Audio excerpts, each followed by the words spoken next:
सोने का खेत। अकबर के महल में कई कीमती सजावट की वस्तुएं थी, लेकिन एक गुलदस्ते से अकबर को खास लगाव था। इस गुलदस्ते को अकबर हमेशा अपनी पलंग के पास रखवाते थे।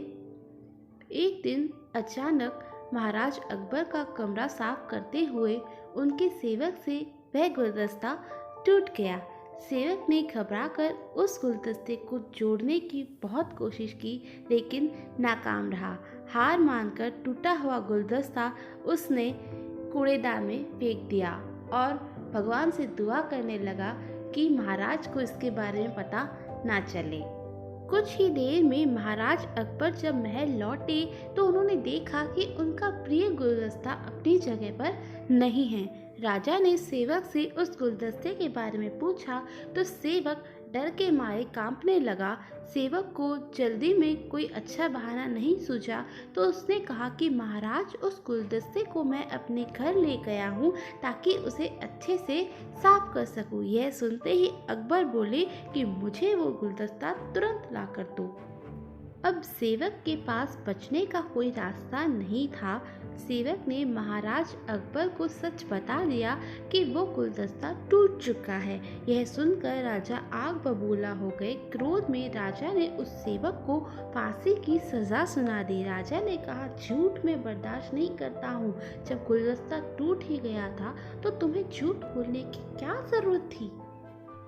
अगले दिन इस घटना के बारे में जब सभा में जिक्र हुआ तो बीरबल ने इस बात का विरोध किया। बीरबल बोले कि झूठ हर व्यक्ति कभी न कभी बोलता ही है। किसी के झूठ बोलने से अगर किसी का बुरा या गलत नहीं होता तो वह झूठ बोलना गलत नहीं है। बीरबल के मुंह से ऐसे शब्द सुनकर अकबर उसी समय बीरबल पर भड़क गए। उन्होंने सभा में लोगों से पूछा कि कोई ऐसा है जिसने झूठ बोला हो। सबने राजा को कहा कि नहीं, वो झूठ नहीं बोलते। यह बात सुनते ही राजा ने बीरबल को राज्य से निकाल दिया। राज दरबार से निकालने के बाद बीरबल ने यह ठान ली कि वो इस बात को साबित करके रहेंगे कि हर व्यक्ति अपने जीवन में कभी न कभी झूठ बोलता है। बीरबल के दिमाग में एक तरकीब आई, जिसके बाद बीरबल सीधे सुनार के पास गए। उन्होंने जौहरी से सोने की गेहूं जैसे दिखने वाली बाली बनवाई और उसे लेकर महाराज अकबर की सभा में पहुंच गए। अकबर ने जैसे ही बीरबल को सभा में देखा तो पूछा, अब तुम यहाँ क्यों आए हो। बीरबल बोले, जहाँ पना आज ऐसा चमत्कार होगा जो कि किसी ने कभी नहीं देखा होगा। बस आपको मेरी पूरी बात सुननी होगी। राजा अकबर और सभी सभापति की जिज्ञासा बढ़ गई और राजा ने बीरबल को अपनी बात कहने की अनुमति दे दी। बीरबल बोले, आज मुझे रास्ते में एक सिद्ध पुरुष के दर्शन हुए। उन्होंने मुझे यह सोने से बनी हुई गेहूं की बाली दी है और कहा है कि इसे जिस भी खेत में लगाओगे वहाँ सोने की फसल उगेगी। अब इसे लगाने के लिए मुझे आपके राज्य में थोड़ी सी जमीन चाहिए। राजा ने कहा, यह तो बहुत अच्छी बात है, चलो हम तुम्हें जमीन दिला देते हैं। अब बीरबल कहने लगे कि मैं चाहता हूँ कि पूरा राज दरबार यह चमत्कार देखे। बीरबल की बात मानते हुए पूरा राज दरबार खेत की ओर चल पड़ा। खेत में पहुंचकर बीरबल ने कहा कि इस सोने से बनी हुई बाली से फसल तभी उगेगी जब इसे ऐसा व्यक्ति लगाए जिसने जीवन में कभी झूठ ना बोला हो। बीरबल की यह बात सुनकर सभी राज दरबारी खामोश हो गए और कोई भी गेहूं की बाली लगाने के लिए तैयार नहीं हुआ।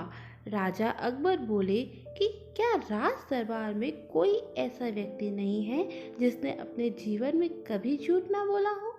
सभी खामोश थे। बीरबल बोले, जहाँ पना अब आप ही इस बाले को खेत में रोप दीजिए। बीरबल की बात सुनकर महाराज का सिर झुक गया। उन्होंने कहा, बचपन में मैंने भी कई झूठ बोले हैं, तो मैं इसे कैसे लगा सकता हूँ। इतना कहते ही बादशाह अकबर को यह बात समझ आ गई कि बीरबल सही कह रहे थे कि इस दुनिया में कभी न कभी सभी झूठ बोलते हैं। इस बात का एहसास होते ही अकबर उस सेवक की फांसी की सज़ा को रोक देते हैं।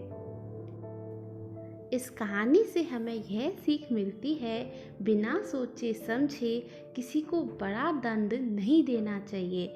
हर काम को सोच विचार कर ही किया जाना चाहिए। साथ ही एक छोटे से झूठ की वजह से किसी व्यक्ति का आकलन भी नहीं किया जाना चाहिए, क्योंकि कई बार कुछ परिस्थितियाँ ऐसी होती हैं कि इंसान उसमें झूठ बोल ही देता है।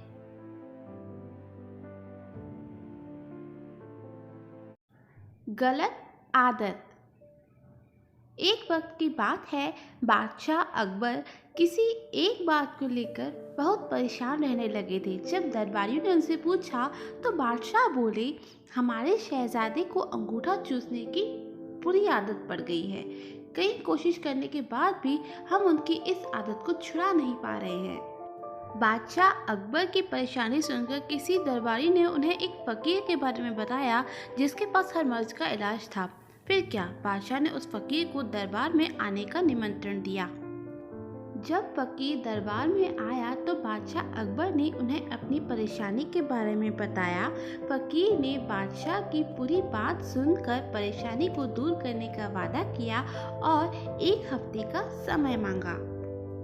जब 1 हफ्ते बाद फकीर दरबार में आया तो उन्होंने शहजादे को अंगूठा चूसने की बुरी आदत के बारे में प्यार से समझाया और उसके नुकसान भी बताए।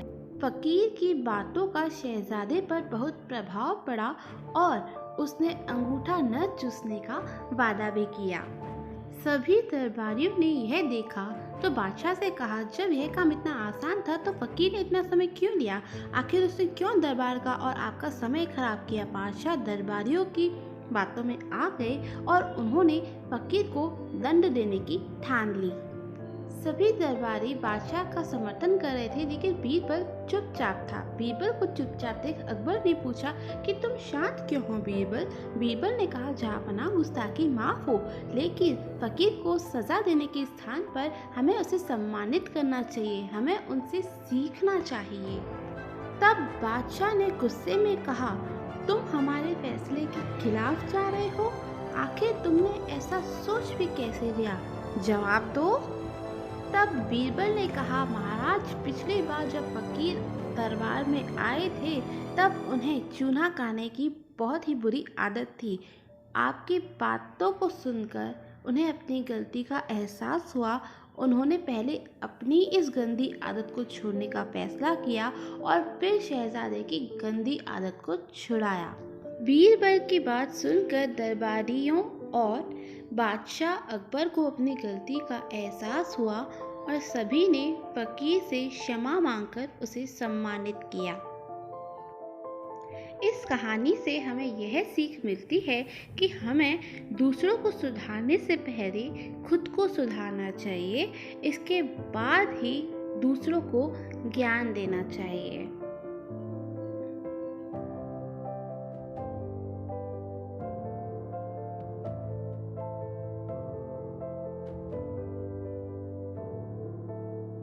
बादशाह का सपना। चतुराई और बुद्धि का सही इस्तेमाल के लिए बीरबल के किस्से खूब मशहूर हैं। बादशाह अकबर के ऊपर आई मुसीबतों को बीरबल हमेशा चुटकियों में सुलझा देते थे। सिर्फ असल ज़िंदगी की परेशानी ही नहीं, बल्कि बादशाह के सपनों की गुत्थियों का जवाब भी बीरबल के पास होता था। ऐसा ही एक किस्सा है बादशाह के अजीब सपने की। आइए आपको सुनाते हैं पूरी कहानी। एक बार की बात है जब बादशाह अकबर गहरी नींद से अचानक उठ गए और फिर रात भर सो न सके। वो बहुत परेशान थे क्योंकि उन्होंने एक अजीब सा सपना देखा था जिसका मतलब वो समझ नहीं पा रहे थे। उन्होंने देखा था कि उनके एक के बाद एक सारे दांत गिरते चले गए और आखिर में सिर्फ एक ही दांत बचा था। इस सपने से वह इतने चिंतित हुए कि उन्होंने इस बारे में अपनी सभा में चर्चा की। अगले दिन सभा में पहुंचते ही अकबर ने अपने विश्वसनीय मंत्रियों को सपना सुनाया और सभी से राय मांगी। सभी ने उन्हें यह सुझाव दिया कि इस बारे में किसी ज्योतिष से बात करके सपने का मतलब समझना चाहिए। बादशाह को भी यह बात सही लगी। अगले दिन उन्होंने दरबार के विद्वान ज्योतिषियों को बुलवाया और अपना सपना सुनाया। इसके बाद सभी ज्योतिषियों ने आपस में विचार विमर्श किया और फिर उन्होंने बादशाह से कहा, जहाँपना इस सपने का मतलब एक ही निकलता है कि आपके सभी रिश्तेदार आपसे पहले ही मर जाएंगे।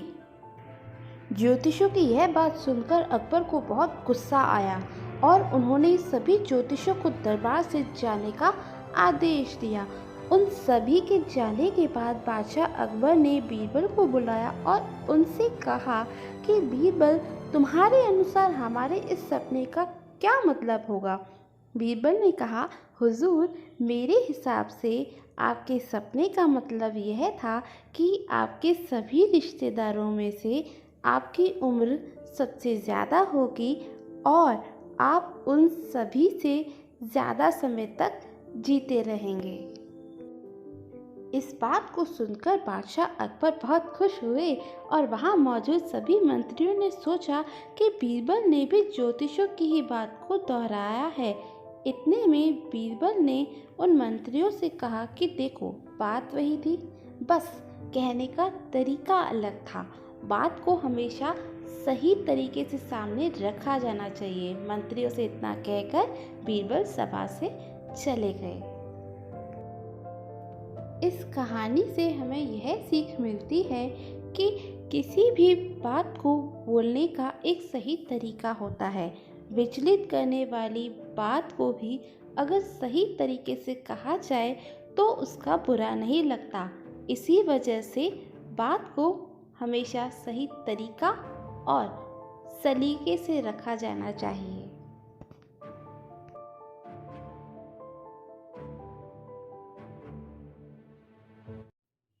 सबसे खूबसूरत बच्चा। एक बार की बात है, बादशाह अकबर अपने शहजादों के साथ राजदरबार में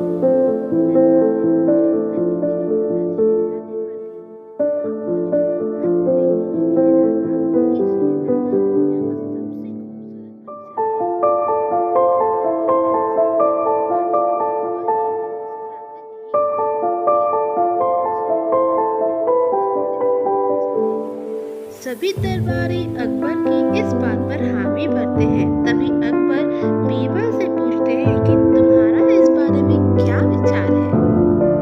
बीरबल, महाराज, शहजादा सुंदर है, लेकिन मेरे ख्याल से शहजादा पूरी दुनिया का सबसे सुंदर बच्चा नहीं है। अकबर, बीरबल, तुम्हारे कहने का क्या मतलब है कि शहजादा सुंदर नहीं है। बीरबल, नहीं जहाँपनाह, मेरे कहने का मतलब यह नहीं था। आप मेरी बात का गलत मतलब न निकालें। हमारा शहजादा बहुत खूबसूरत है, लेकिन दुनिया में और भी सुंदर बच्चे होंगे। अकबर, तो क्या हम यह समझें कि पूरी दुनिया का सबसे सुंदर बच्चा हमारा शहजादा नहीं है। बीरबल, जी जहाँपनाह, मेरी बातों का यही मतलब है।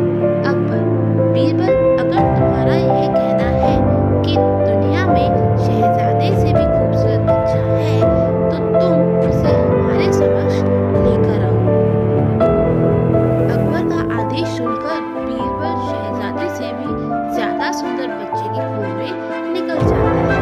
कुछ दिन बीतने के बाद बीरबल राजदरबार में आता है।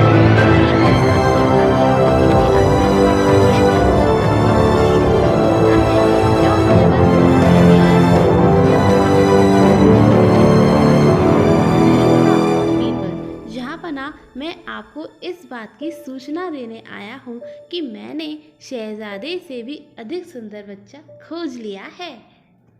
अकबर, अगर बच्चा मिल गया है तो तुम उसे दरबार में क्यों नहीं लाए। बीरबल, मैं उसे दरबार में लेकर नहीं आ सकता हूँ, लेकिन मैं आपको उस तक लेकर ज़रूर जा सकता हूँ।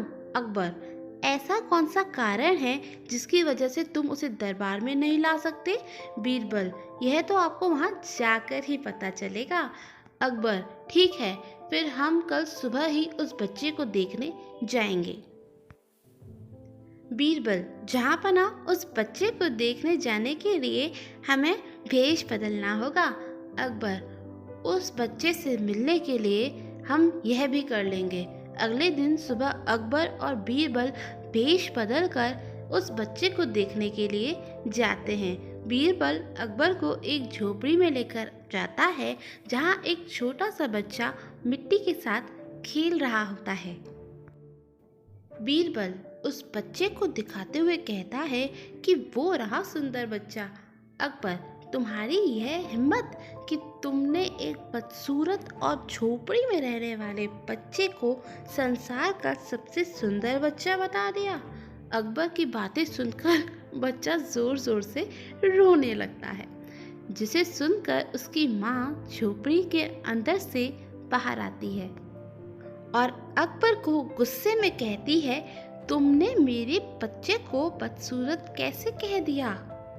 मेरा बच्चा संसार का सबसे सुंदर बच्चा है। अगर दोबारा मेरे बच्चे को बदसूरत कहा तो तुम दोनों की हड्डी पसली एक कर दूंगी।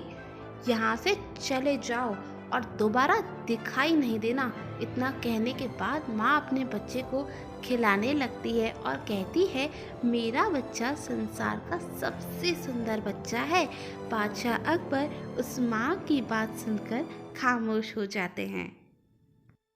बीरबल, जहाँपना, अब आपको सब समझ आ ही गया होगा।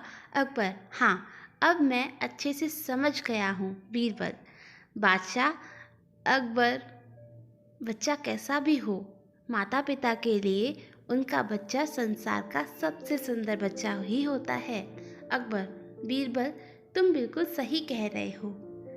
हर माता पिता के लिए उनका बच्चा सुंदर होता है। बीरबल कहता है, जहाँपना, मैं बस इतना चाहता हूँ कि शहजादे को चापलूसों से दूर रखकर अच्छी तालीम दें। अकबर, बीरबल, तुमने एक बार फिर हमारा दिल जीत लिया। इस कहानी से हमें यह सीख मिलती है कि कभी किसी चीज़ को लेकर घमंड नहीं करना चाहिए, क्योंकि एक न एक दिन वो घमंड टूटता ज़रूर है।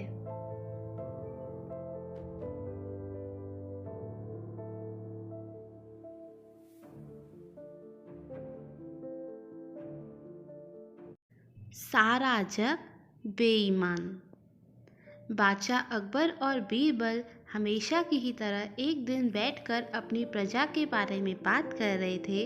बातों ही बातों में बादशाह ने कहा कि बीरबल, तुम्हें पता है कि हमारी प्रजा कितनी बेहद ईमानदार है? इसका जवाब बीरबल ने ये कहते हुए दिया कि बादशाह सलामत, किसी भी राज्य में लोग पूरी तरह से ईमानदार नहीं होते, सारा जग ही बेईमान है। बादशाह को बीरबल की यह बात पसंद नहीं आई। उन्होंने पूछा, बीरबल, तुम ये कैसी बात कर रहे हो? बीरबल ने उत्तर दिया कि मैं एकदम सत्य कह रहा हूँ।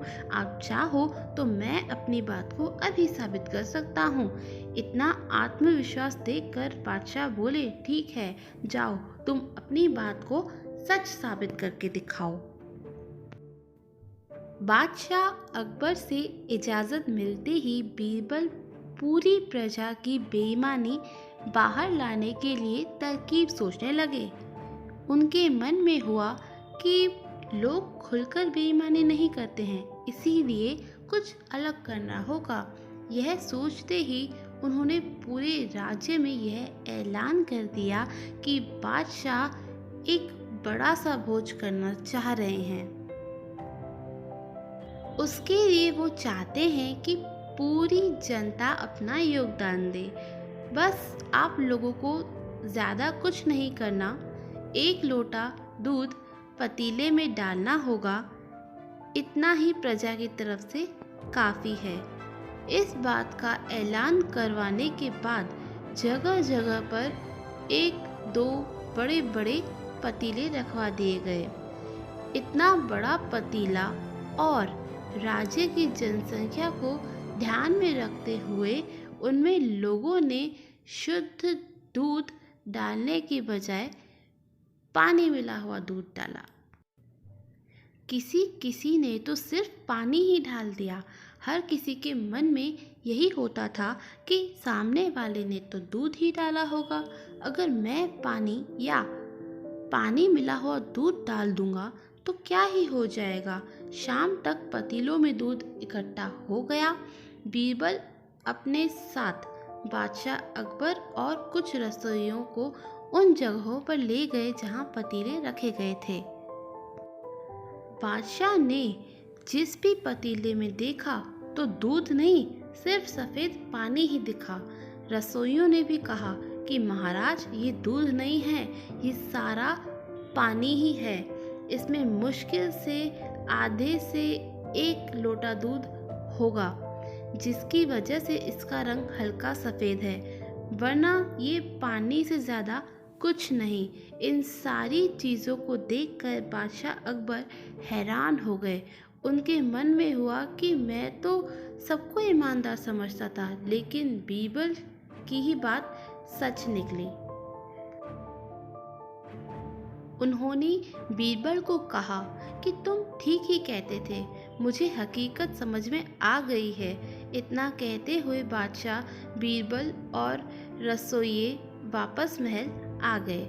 इस कहानी से हमें यह सीख मिलती है कि किसी पर भी अंधा भरोसा नहीं करना चाहिए। मौका मिलने पर लोग बेईमानी करने से नहीं चूकते हैं। जोरू का गुलाम। एक बार की बात है, राजा अकबर व बीरबल दरबार में बैठकर कुछ अहम मामलों पर चर्चा कर रहे थे। तभी बीरबल ने अकबर से कहा, मुझे लगता है कि ज़्यादातर पुरुष जोरू के गुलाम होते हैं और अपनी पत्नियों से डर कर रहते हैं। बीरबल की यह बात राजा को बिल्कुल भी पसंद नहीं आई। उन्होंने इस बात का विरोध किया। इस पर बीरबल भी अपनी बात मनवाने पर अड़ गए। उन्होंने राजा से कहा कि वे अपनी बात को सिद्ध कर सकते हैं, मगर इसके लिए राजा को प्रजा के बीच एक आदेश जारी करवाना होगा। वह आदेश यह था कि जिस पुरुष के अपनी पत्नी से डरने की बात सामने आएगी, उसे दरबार में एक मुर्गी जमा करानी होगी। राजा बीरबल इस बात के लिए तैयार हो गए। अगले दिन राजा ने प्रजा के बीच आदेश जारी कराया कि अगर यह बात सिद्ध हो जाती है कि कोई पुरुष अपनी पत्नी से डरता है, तो उसे दरबार में आकर बीरबल के पास एक मुर्गी जमा करानी होगी। फिर क्या था, देखते देखते बीरबल के पास ढेरों मुर्गियाँ इकट्ठा हो गई और सैकड़ों मुर्गियाँ महल के बगीचे में घूमने लगी। अब बीरबल राजा के पास पहुँचे और बोले, महाराज, महल में इतनी मुर्गियाँ इकट्ठी हो गई हैं कि आप एक मुर्गी खाना खोल सकते हैं, इसीलिए अब आप इस आदेश को वापस ले सकते हैं। मगर महाराज ने इस बात को गंभीरता से नहीं लिया और महल में मुर्गियों की संख्या धीरे धीरे और भी ज़्यादा बढ़ने लगी। इतनी अधिक मुर्गियां महल में जमा होने के बाद भी जब राजा अकबर बीरबल की बात से सहमत नहीं हुए, तो बीरबल ने अपनी बात को सिद्ध करने के लिए एक नया उपाय निकाला।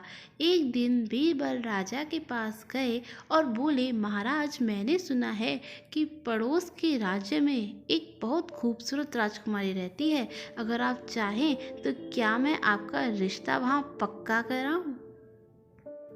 यह सुनते ही राजा चौंक उठे और बोले, बीरबल, ये तुम कैसी बातें कर रहे हो? महल में पहले से ही 2 महारानियां मौजूद हैं। अगर उन्हें इस बात की भनक भी लगी ना, तो मेरी खैर नहीं होगी। यह सुनकर बीरबल ने तपाक से जवाब दिया, चलिए महाराज, फिर तो आप भी मेरे पास 2 मुर्गियां जमा करा ही दीजिए। हरे घोड़े की कहानी। एक शाम राजा अकबर अपने प्रिय बीरबल के साथ अपने शाही बगीचे की सैर के लिए निकले। वह बगीचा बहुत ही शानदार था। चारों ओर हरियाली ही हरियाली थी और फूलों की भीनी भीनी खुशबू वातावरण को और भी खूबसूरत बना रही थी। ऐसे में राजा को जाने क्या सूझा कि उन्होंने बीरबल से कहा, बीरबल, हमारा मन है कि इस हरे भरे बगीचे में हम हरे घोड़े पर बैठकर घूमें। इसीलिए मैं तुम्हें आदेश देता हूँ कि तुम 7 दिनों के अंदर हमारे लिए एक हरे हरे रंग के घोड़े का इंतज़ाम करो। वहीं अगर तुम इस आदेश को पूरा करने में असफल रहते हो तो तुम कभी भी मुझे अपनी शक्ल न दिखाना। इस बात से राजा व बीरबल दोनों वाकिफ थे कि आज तक दुनिया में हरे रंग का घोड़ा नहीं हुआ है। फिर भी राजा चाहते थे कि बीरबल किसी बात में अपनी हार स्वीकार करे। इसी कारण उन्होंने बीरबल को ऐसा आदेश दिया। मगर बीरबल भी बहुत चालाक थे। वो भली भांति जानते थे कि राजा उनसे क्या करवाना चाहते हैं। इसीलिए वो भी घोड़ा ढूंढने का बहाना बनाकर 7 दिनों तक इधर उधर घूमते रहे। 8वें दिन बीरबल दरबार में राजा के सामने पहुँचे और बोले, महाराज, आपकी आज्ञा के अनुसार मैंने आपके लिए हरे रंग के घोड़े का इंतज़ाम कर लिया है, मगर उसके मालिक की 2 शर्तें हैं। राजा ने उत्सुकता से दोनों शर्तों के बारे में पूछा। तब बीरबल ने जवाब दिया, पहली शर्त यह है कि उस हरे घोड़े को लाने के लिए आपको स्वयं जाना होगा। राजा इस शर्त के लिए तैयार हो गए। फिर उन्होंने दूसरी शर्त के बारे में पूछा। तब बीरबल ने कहा, घोड़े के मालिक की दूसरी शर्त यह है कि आपको घोड़ा लाने के लिए सप्ताह के 7 दिन के अलावा कोई और दिन चुनना होगा। यह सुनकर राजा हैरानी से बीरबल की ओर देखने लगे। तब बीरबल ने बड़ी सहजता से जवाब दिया, महाराज, घोड़े का मालिक कहता है कि हरे रंग के खास घोड़े को लाने के लिए उसकी यह खास शर्तें तो माननी ही होंगी। राजा अकबर बीरबल की यह चतुराई भरी बात सुनकर बहुत खुश हुए और मान गए कि बीरबल से उसकी हार मनवाना वाकई में बहुत मुश्किल काम है। यह कहानी हमें ये सिखाती है कि सही सूझबूझ और समझदारी के साथ नामुमकिन लगने वाले काम को भी आसानी से किया जा सकता है। तो कभी हार मत मानो और अपनी समझदारी का इस्तेमाल करो।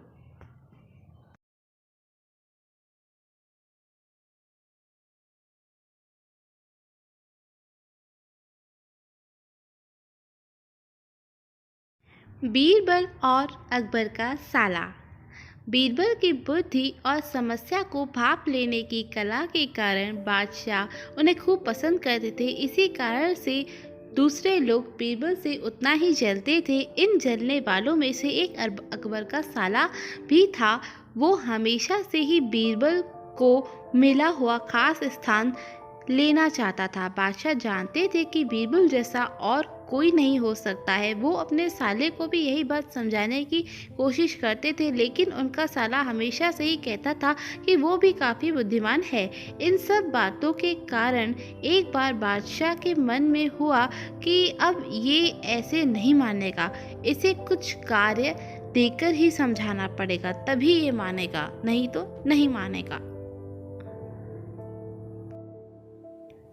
तभी अकबर ने अपने साले से कहा कि तुम अपने दिमाग और सूझबूझ से इस कोयले की बोरी को सबसे ज़्यादा लालची सेठ दमड़ी लाल को बेचकर आओ। अगर तुमने ऐसा कर दिया तो मैं तुम्हें तुरंत बीरबल की जगह दे दूंगा। यह सुनकर अकबर का साला हैरान हुआ, लेकिन उसे बीरबल की जगह चाहिए थी, इसी सोच के साथ वो कोयले की बोरी लेकर सेठ के पास पहुंच गया। सेठ ऐसे ही किसी की बातों में आने वालों में से नहीं था, इसीलिए उसने उसे खरीदने से मना कर दिया। अब अपना उदास चेहरा लेकर अकबर का साला महल लौट आया। उसने कहा कि मैं इसे नहीं बेच पाया। इतना सुनते ही बादशाह ने बीरबल को अपने पास बुलाया। उन्होंने अपने साले के सामने ही बीरबल से कहा कि तुम्हें सेठ दमड़ी लाल को यह कोयले की बोरी बेचनी है। बादशाह का आदेश मिलने पर बीरबल ने कहा कि आप एक बोरी बेचने के लिए कह रहे हैं? मैं तो सेठ को एक कोयले का टुकड़ा भी 10,000 में बेच सकता हूँ। यह बात सुनकर अकबर का साला दंग रह गया। अकबर ने कहा, ठीक है, तुम एक कोयले का टुकड़ा ही बेच आओ।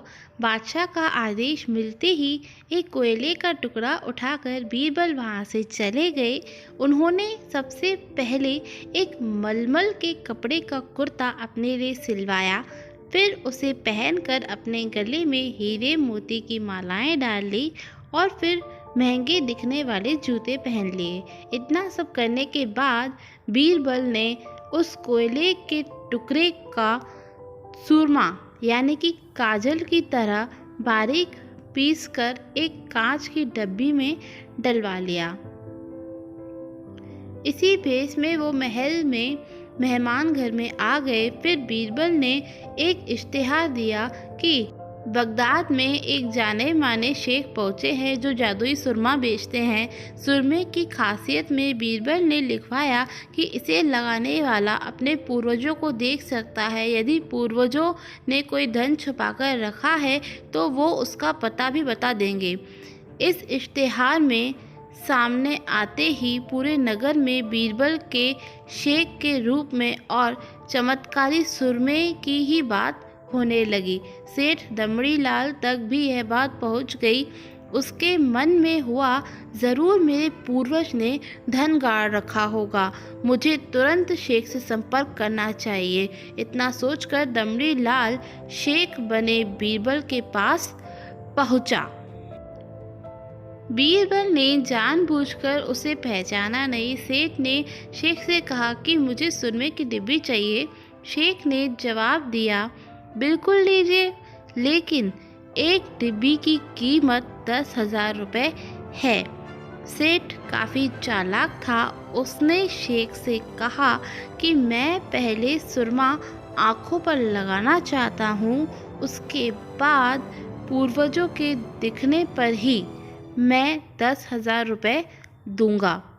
शेख बने बीरबल ने कहा कि ठीक है, आपको ऐसा करने की इजाज़त है, बस आपको सुरमे की जांच करने के लिए चौराहे पर चलना होगा। चमत्कारी सुरमे का करिश्मा देखने के लिए वहाँ लोगों की भीड़ लग गई। तब बीरबल बने शेख ज़ोर ज़ोर से कहने लगे कि इस चमत्कारी सुरमे को सेठ जी लगाएंगे। अगर ये सेठ अपने माता पिता की ही औलाद हैं तो इन्हें सुरमा लगाते ही तुरंत पूर्वज नज़र आ जाएंगे। पूर्वज नहीं दिखे तो मतलब यह होगा कि वो अपने माता पिता की औलाद नहीं है। असली औलादों को ही यह सुरमा लगाने पर अपने पूर्वज नज़र आते हैं।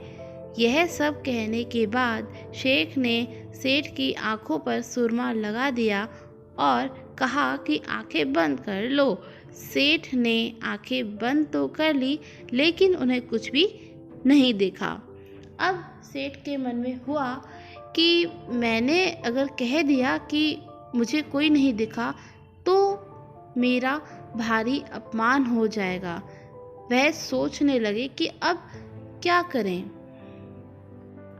अपनी इज्जत बनाए रखने के लिए उन्होंने अपनी आंखें खोली और कहा कि हाँ, मुझे अपने पूर्वज दिख गए। इसके बाद गुस्से में लाल सेठ ने बीरबल के हाथ में 10,000 रुपये थमा दिए। अब खुश होते हुए बीरबल महल चले गए।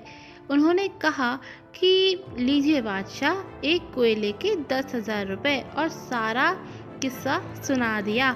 यह देखते ही बादशाह का साला मुंह बनाकर महल से चला गया। इसके बाद से उसने कभी भी बीरबल की जगह लेने की बात अकबर से नहीं की।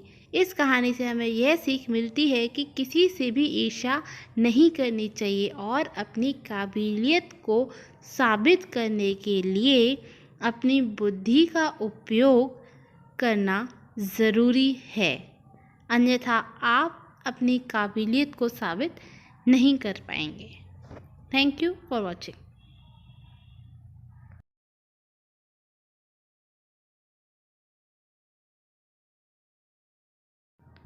सबसे बड़ा हथियार। बादशाह अकबर कामकाज के अलावा भी कई चीज़ों के बारे में बीरबल से बातचीत किया करते थे।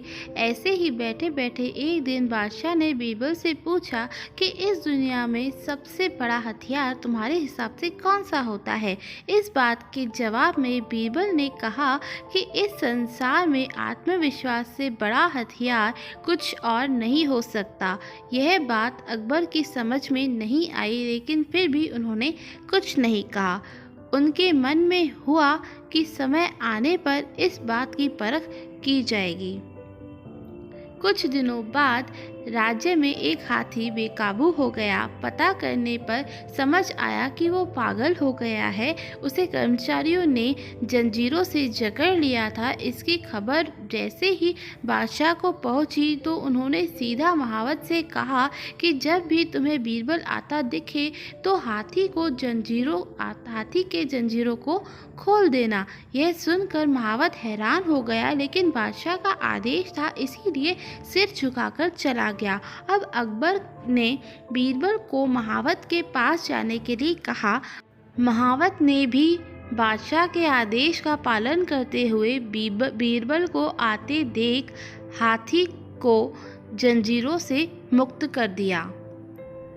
बीरबल को इस बात की खबर नहीं थी, इसीलिए वो आराम से चल रहे थे। तभी उनकी नज़र चिंगारते हुए हाथी पर पड़ी। जैसे ही उन्होंने देखा कि हाथी उनकी तरफ आ रहा है तो वे कुछ समझ नहीं पाए। कुछ ही देर में उनके दिमाग में हुआ कि बादशाह ने मेरी आत्मविश्वास वाली बात को परखने के लिए ही इस हाथी को मेरे पीछे छोड़ने का आदेश दिया होगा। अब बीरबल इधर उधर भागने की सोच रहे थे, लेकिन ऐसा कुछ नहीं हो पाया। सामने हाथी आ रहा था और अगल बगल में भाग कर जाने की कोई जगह नहीं थी। इतने में हाथी बीरबल के बहुत करीब पहुंच गया। तभी बीरबल के सामने एक कुत्ते को देखा और उसे टांगों से पकड़कर हाथी की तरफ फेंक दिया। कुत्ते चीखते हुए हाथी से टकराया। उसकी ऐसी चीखें सुनकर हाथी वापस उल्टी दिशा में भागने लगा। कुछ ही देर में इस बारे में बादशाह अकबर को पता चला। तब जाकर उन्होंने यह माना कि आत्मविश्वास ही मनुष्य का सबसे बड़ा हथियार है। इस कहानी से हमें यह सीखने को मिलता है, हर किसी की बात पर यूं ही भरोसा नहीं कर लेना चाहिए। बात की जांच और परख करना ज़रूरी है। दूसरी सीख यह है कि इंसान समय से पहले उम्मीद न छोड़े तो हर परेशानी से बाहर निकला जा सकता है।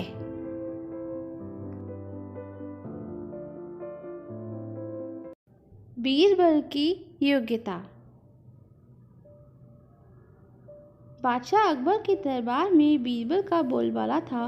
बीरबल की चतुराई और सूझबूझ ने उन्हें बादशाह का खास बना दिया था। इस कारण दरबार में बहुत से लोग बीरबल से जलते थे। इन लोगों में बादशाह अकबर के साले साहब भी थे।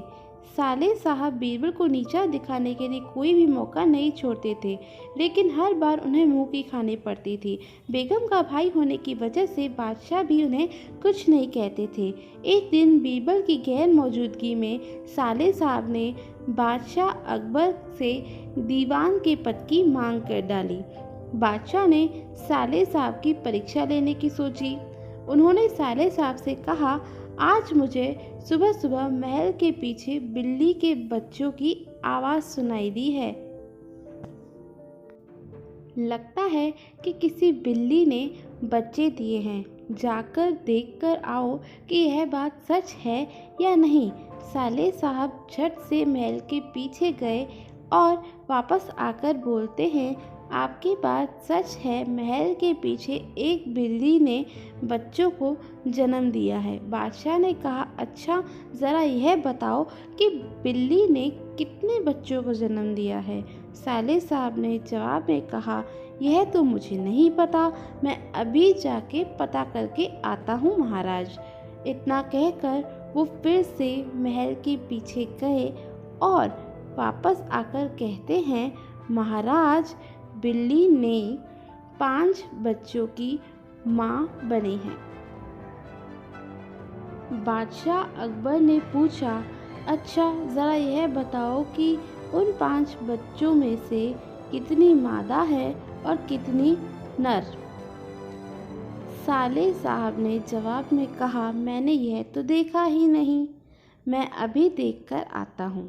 इतना कहकर वो फिर से महल के पीछे जाते हैं और थोड़ी देर बाद वापस आकर कहते हैं, महाराज बिल्ली ने 5 बच्चों में से 3 नर हैं और 2 मादा है।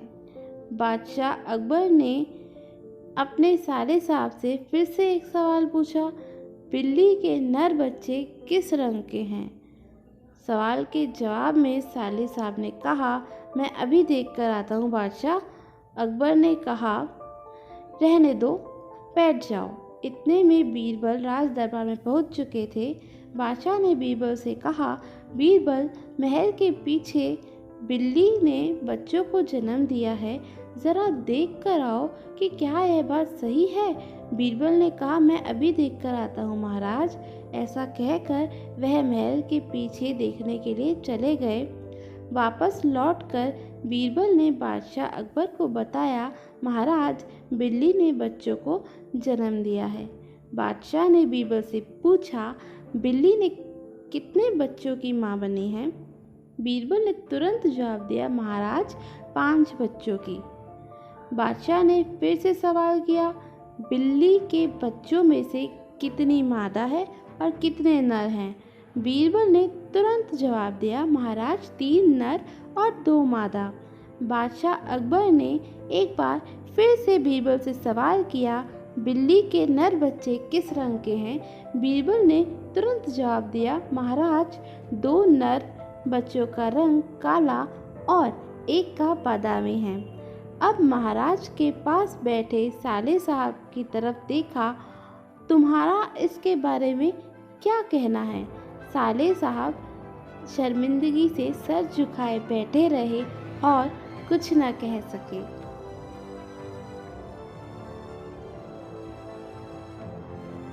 इस कहानी से हमें यह सीख मिलती है कि हमें किसी की सफलता से जलना नहीं चाहिए।